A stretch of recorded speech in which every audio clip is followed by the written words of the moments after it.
Hi everyone, my name's Britton Klein, Ad Sales Manager, and welcome to this week's edition of Marketing Minutes by Scuba Diving Industry Magazine. And hi, I'm William Klein, publisher. And if you're a dive company out there or a diving related entity or professional would like to get on our show, reach out to us. We'd love to hear your story. That's right. Britton, who do we got today?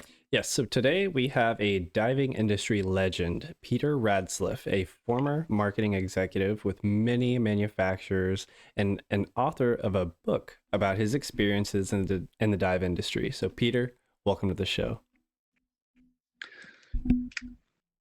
Thank you very much. It's a pleasure being here. And legend, I'm not so sure about that, but we're going to find out. We're going to dig into that. That's right. But thanks for being here, Peter. And Britton, Peter's behind some of the most memorable dive products and marketing campaigns and iconic brands in our industry that really has built us to what we are today. So it's going to be a great show. That's right. But Peter, just to dig right in, could you tell our audience of dive professionals a little bit about your history and your background in diving as well? Maybe starting with what was it like working at a famous Bamboo Reef chain of dive shops in San Francisco? Yeah, well-known chain back in the 90s. Sure. First of all, thanks for having me on. I really appreciate that.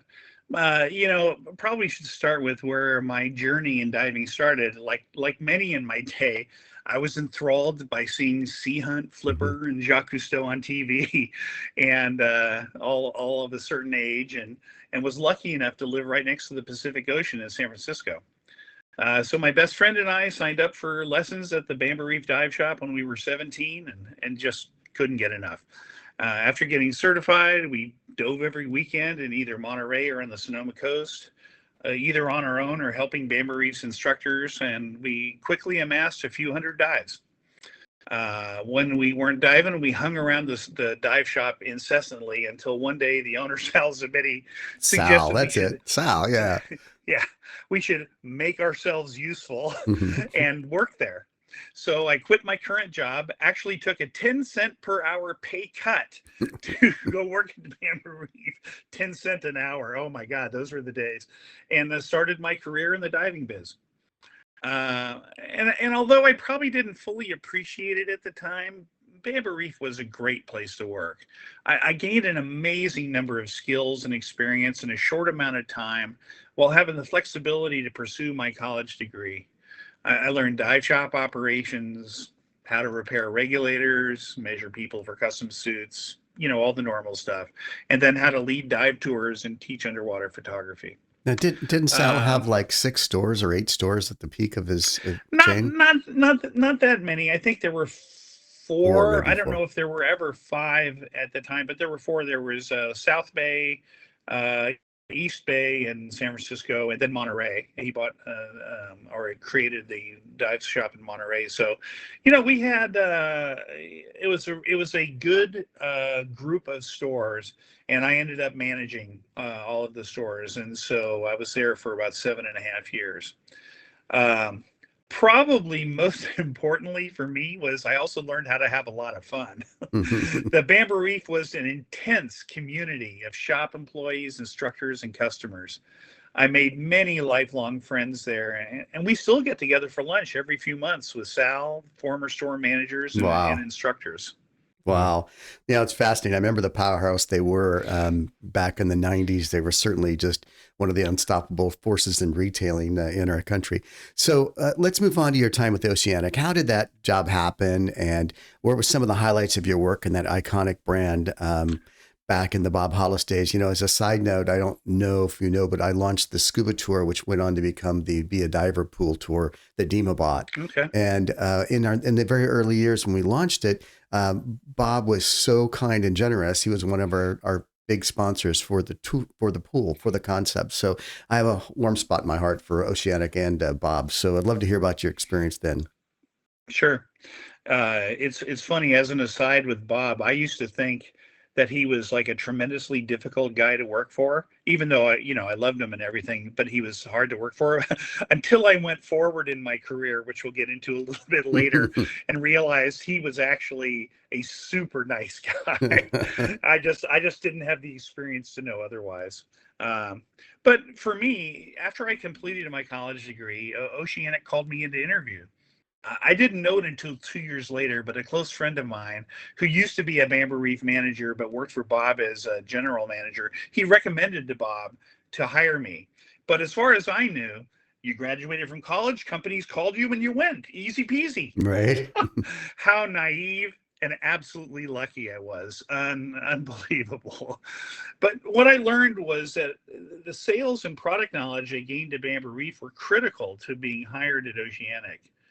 They had an opening for Northeast sales manager, so I quit Bamboo Reef after 7.5 years, took the job, and instantly increased my paycheck by 2.5 times. That's I, nice. I don't I, I don't know that that's as much saying good things about the pay at Oceanic or what it's like to work in retail. Right. But so there I was, thrown into a sales job managing a 26 state territory. Sheesh.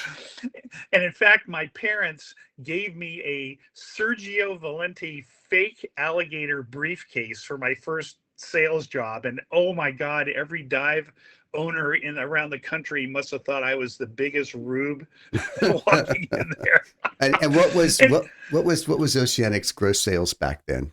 A rough oh period. gosh, I would say probably 10 million, something Okay. like that.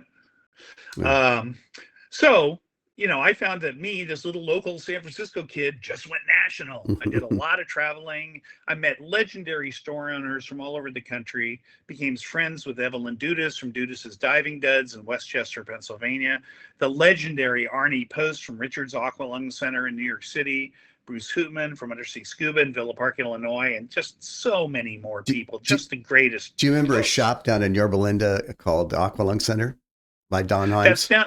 That's down in Southern Yeah. California, Uh-huh. Yorba Linda. Yeah. I did. That was not part of my I'll go ahead and, territory. yeah. Okay.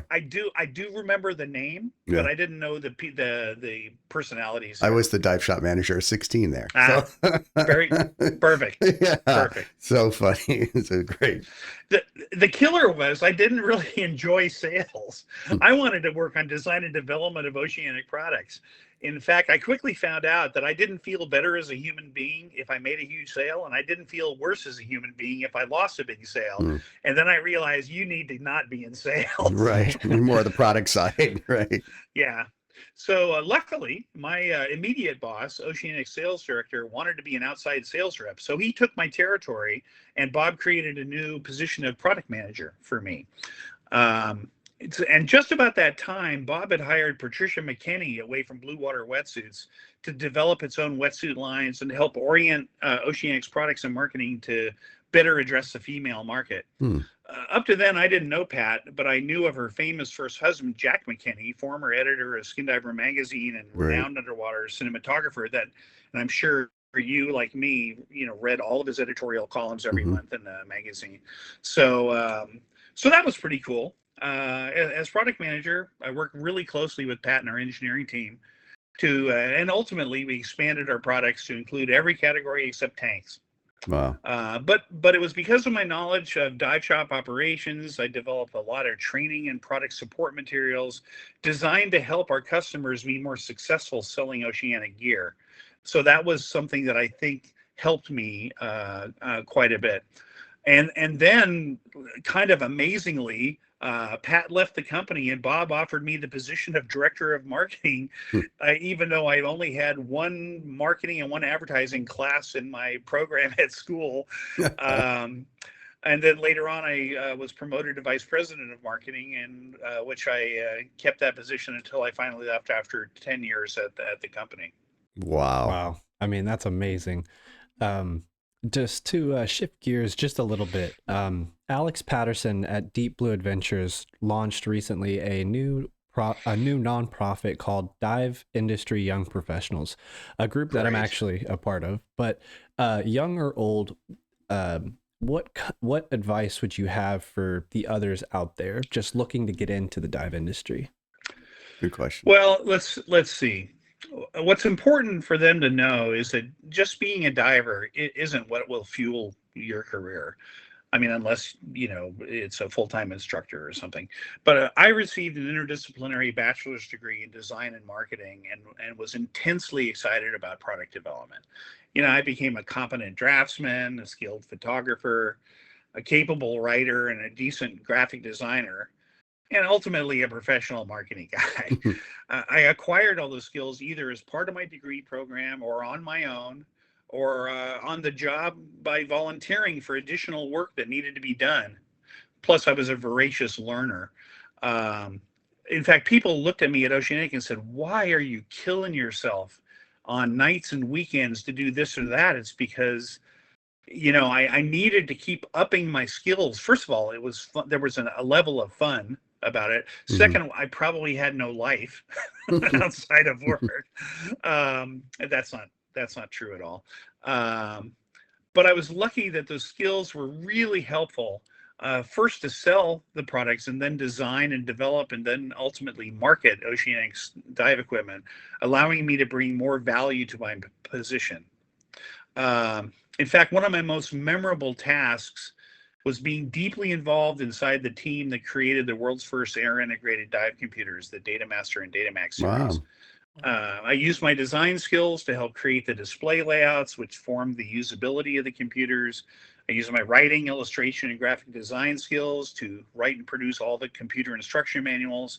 Then I used my marketing skills to produce a video in collaboration with Skin Diver Magazine entitled Responsible Computer Diving. And, remember, dive computers were brand new back then. Yeah. And it was incumbent on all of us manufacturers to ensure divers use them safely to avoid accidents and lawsuits. It was a really heady time, and one where I grew tremendously in my career. But it's something that everybody looking to get into the biz, if they want to work at a manufacturer, they have to have those other skills outside of diving for whatever it is that they're trying to do, whether it be sales, product development, accounting, for God's sakes, or anything else. Now, I would have never gotten my first position at Oceanic if I didn't have substantial product knowledge and sales experience. Those were abilities gained at the Bamboo Reef, and that got me in the door, let alone, friendship with somebody who referred me, even though I didn't know it. But what was most important was I used my existing skills and focused on learning new ones to bring more value to my employer. I've followed that philosophy my entire career, and it's proven to be really successful. So basically, you're saying that the dive shop was a good incubator, and probably still Yeah. is today for people wanting to stay and go the professional route and get involved with manufacturing or sales or training or whatever it might be. I think the important thing is to realize what an opportunity it is to actually work at a shop, and to grab at all of the other things that you can possibly do. I learned to repair regulators. I learned to, have fit people for suits, all of the different things you do at a dive shop. But if you're not specifically asked to do it, Right. be a go-getter and then go learn those things. And first of all, it makes you less fireable, Right. but it's just more interesting. Well, clearly you have a passion. So I have a two-part question. What caused you to drift away from the dive industry?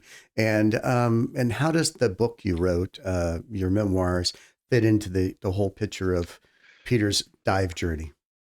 Uh, well, as vice president of marketing at Oceanic, I had risen as high as I could go at Oceanic under Bob, because it was kind of a family-run business, and he didn't have another daughter for me to marry. I was already married anyway, but so that wasn't a chance. And if I wanted to work at Aqualung, Scuba Pro, or Decor, back at the time, I'd need to move my family and uproot them and move to Los Angeles or Right. Chicago, which for me was a non-starter. I played in a bunch of music bands and whatnot. I didn't want to give that up, and also at that time, Silicon Valley was red hot with the internet and related tech companies. So as much as it killed me to leave my beloved dive industry, I now had a wife, two little mouths to feed, soon to be three, and a mortgage. And although diving launched my career, it was time to find an industry that was making lots of money and paid their people accordingly. Now, as for my memoir, Scuba: My Life Underwater, I wanted to capture my journey on the printed page. My hope was that by chronicling my journey, it might help others realize how transformative scuba diving is, just to be a diver to start with, and that it can be much more fun than just a leisure time activity if you want it to be. Yeah. Very cool. Totally. So, do you have a favorite story or a favorite part from your book for those who are going to pick it up and read it? Oh God, there's so many. There was a Good question. ridiculous close call on an extremely deep dive with Sal and Cozumel when I was 24. Wow. And then there was a time my tank got tangled in a line while I was working alone under a super tanker in San Oh Francisco my Bay. gosh. Yeah, that was something. And there are way too many tales to tell about industry legends whom I was privileged to call my bosses, Sal and Bob and whatnot. But most of all, I guess I would encapsulate it by saying that my story in the book is about a boy who fell in love with the sea and turned it into his life before needing to leave it all behind. And I That's would be remiss if not saying available as a paperback or ebook on Amazon. There you go. That's Well, awesome. thanks, Peter, for this great walk down memory lane. So great to hear about some of these things in the 90s. And when did you leave the industry? Was it early 2000s or before that? 1994. Okay. And went on into consumer electronics and into, I spent I was an executive at 7 tech startups, and all of the skills that I learned in the diving industry were definitely applicable towards other jobs. So it's a fond remembrance. Well, hopefully you had some nice stock options. That's right. So, Brent, who do we got on our next show? This has been a great interview. Yeah, so our next guest for Marketing Minutes is going to be a reef master guide from Huron Island, Australia. Elliot Peters, a very, very cool, very nice guy. Yeah, we met cool back at the dude, Duma yeah. show, and he's going to be joined by one of our writers, Deborah Dickinson Smith of Dive Planet as well. So stay tuned for that. It should be an awesome conversation. I agree, and it should be a great show. Peter, thanks for being on our show. Thanks for telling the industry a little about your history. We can never know as an industry where we're going if we don't know where we've been. So thank you for teaching us a little bit about what it was like back in the early 90s, late 80s. And if you're out there, subscribe to our channel, go to our website, scubadivingindustry.com. You can read all of our issues. And Britton, I think that's going to do it for this edition of Marketing Minutes. So Thanks a lot. you're very welcome. And I guess we'll see you under the boat, right, Brett? That's right.